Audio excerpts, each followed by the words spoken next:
Good evening, dear student. I am Pradeep Kumar Sahu, assistant professor horticulture. तो आज का हमारा टॉपिक है agriculture marketing trade and prices. तो इसके अंतर्गत हम लोग आज एक लेक्चर डिलीवर करेंगे कि एग्रीकल्चर मार्केटिंग क्लासिफिकेशन, तो किस अकॉर्डिंग इसको क्लासिफाइड किया गया है, क्लासिफिकेशन किया गया है, इसके बारे में हम चर्चा करेंगे। तो हम देखते हैं कि क्लासिफिकेशन जो है एग्रीकल्चर मार्केटिंग का फर्स्ट क्लासिफिकेशन है on the basis of area and coverage.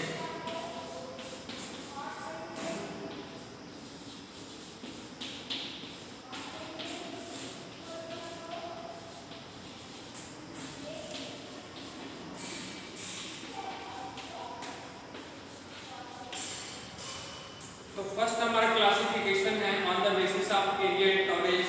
इसमें फर्स्ट है लोकल और विलेज मार्केट।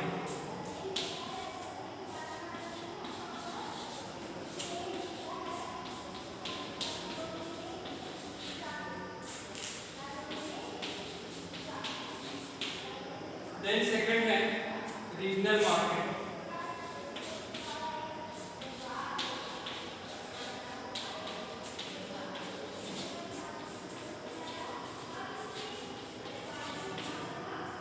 देन थर्ड है नेशनल मार्केट।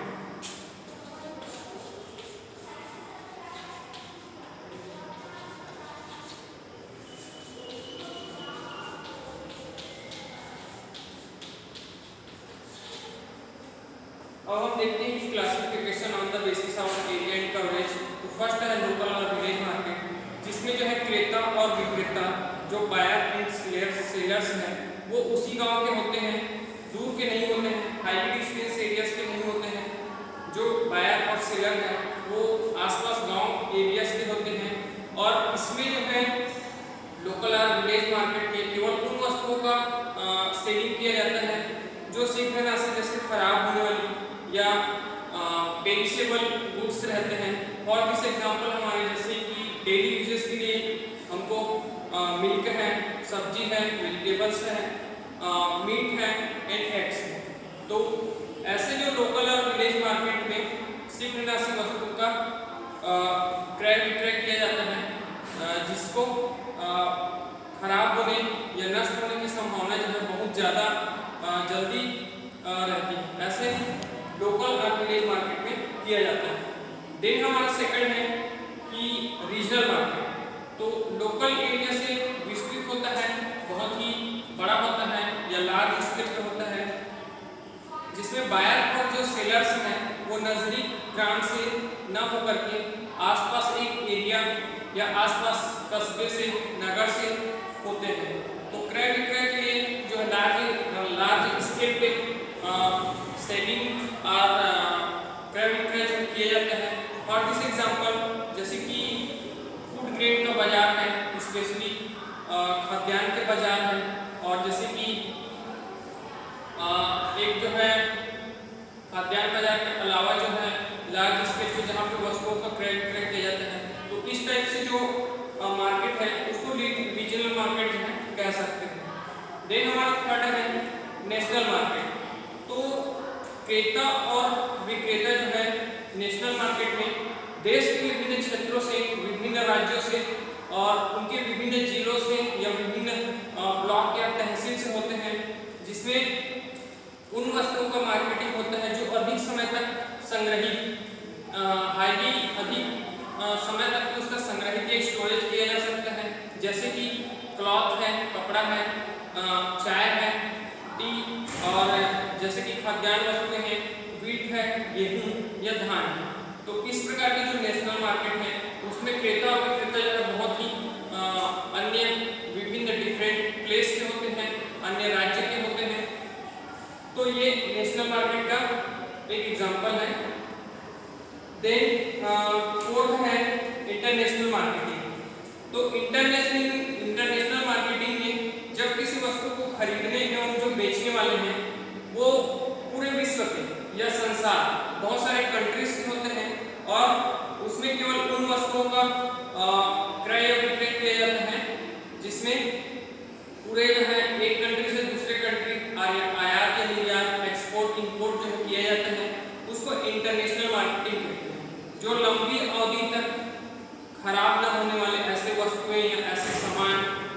बहुत अधिक समय तक स्टोरेज करके रख सकते हैं, बहुत दिनों तक के रख सकते हैं। तो for this example international marketing का है, जैसे कि शुगर है, चीनी, सोना है, गोल्डन, या और भी जो है चांदी है, हीरा है। तो जो इंटरनेशनल मार्केटिंग में जैसे फॉर दिस एग्जांपल मसाला है, स्पाइसेस का है, तो ये सभी एग्जांपल है इंटरनेशनल मार्केटिंग का। तो अब हम देखते हैं कि सेकंड क्लासिफिकेशन हमारा एग्रीकल्चर मार्केटिंग में on the basis of time. तो हम टाइम के अकॉर्डिंग जो है कैसे क्लासिफिकेशन करते हैं मार्केट को।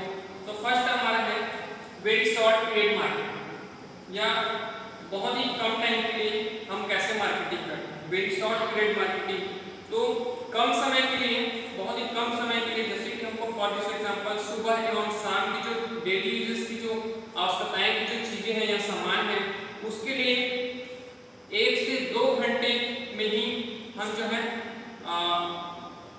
क्रय और विक्रय जो है हम करते हैं।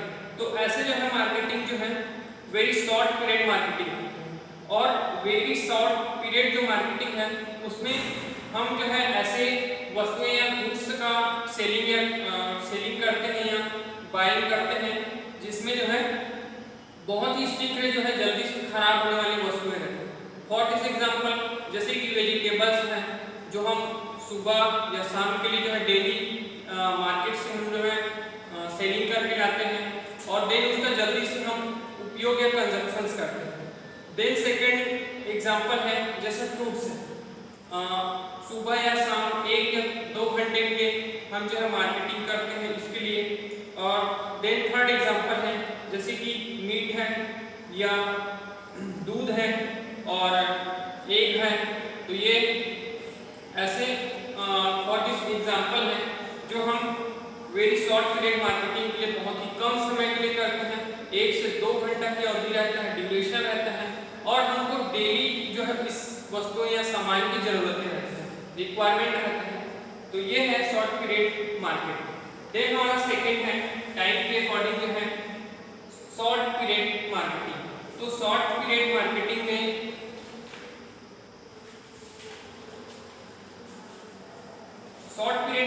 में जब किसी वस्तु की मांग बढ़ने पर उत्पादक को इतना समय मिल जाता है कि उस वस्तु की पूर्ति को कुछ हद तक बढ़ाया जा सकता है, उसे जो है शॉर्ट पीरियड मार्केटिंग कहते हैं। जैसे कि जब हम किसी वस्तु की हमको जब जरूरत रहती है तो हम जब मार्केट जाते हैं तो उस सामान की जो है हमको रिक्वायरमेंट्स या वो जो चीज़ें हैं हमको नहीं मिल पाती, देन उसका जो है डिमांड जो है बढ़ जाता है। जैसे कि किसी भी जो है वस्तु हो, जैसे कि वेजिटेबल्स हो या जो चीज़ें हमको चाहिए रहते हैं, जो चीज़ें सब्जियां या जो भी फ्रूट्स हो वो मार्केट में अवेलेबल नहीं होता है, तो उसकी डिमांड जो है एकाएक बढ़ जाती है और उस चीज़ की पूर्ति करने जो है एक मार्केट जो बाजार जो सेलिंग करने वाले हैं उसके लिए एक चैलेंजेस हो जाता है। तो वो उस बाजार को कुछ हद तक के लिए बढ़ाया जा सकता है। तो ये जो है शॉर्ट पीरियड मार्केटिंग के अंतर्गत आता है। देन हमारा थर्ड है लॉन्ग पीरियड मार्केट। तो लॉन्ग पीरियड मार्केट जो है उन वस्तुओं के लिए होता है जो शीघ्रनाशी नहीं होते या शीघ्रता से खराब नहीं होते हैं, पेरिशेबल नहीं होते हैं, खराब नहीं होते हैं। जैसे फॉर दिस एग्जांपल है खाद्यान्न है, फूड ग्रेन्स, तिलहनी है, ऑयलसीड, दलहनी है, पल्सेस। तो ये जो चीजें हैं लॉन्ग पीरियड मार्केटिंग के अंतर्गत आता है। देन हमारा है सबसे लास्ट जो है टाइम के according very long period market. तो वेरी लॉन्ग पीरियड मार्केट जो है उन वस्तुओं के क्रय विक्रय के लिए होता है जो बहुत ही समय तक खराब नहीं होते या पेरिशेबल नहीं होते हैं, लॉन्ग टाइम तक उसकी स्टोरेज करके रख सकते हैं या अपने पास सुरक्षित रख सकते हैं या कंजर्व करके रख सकते हैं। तो ऐसे एग्जांपल फॉर दिस है जैसे कि मशीन है, कोई भी जैसे कि फैन है, मशीनरी वस्तुएं हैं, ये सभी सारी वस्तुएं जो है वेरी लॉन्ग पीरियड मार्केटिंग के अंतर्गत आ जाती है। अब हम देखते हैं कि थर्ड क्लासिफिकेशन हमारा on the basis of condition. तो स्थितियों के अनुसार जो है हम कैसे जो है मार्केट को क्लासिफाई या क्लासिफिकेशन करते हैं। तो फर्स्ट है हमारा क्लासिफिकेशन जो है on the basis of condition. तो फर्स्ट है लोकल और रूरल मार्केट या इसी को प्राइमरी मार्केट भी कहते हैं। देन सेकंड है सेकेंडरी मार्केट, देन थर्ड है टर्मिनल मार्केट और देन फोर्थ है रिटेलर मार्केट। अब हम देखते हैं कि प्राइमरी या लोकल और रूरल मार्केट किसको कहते हैं।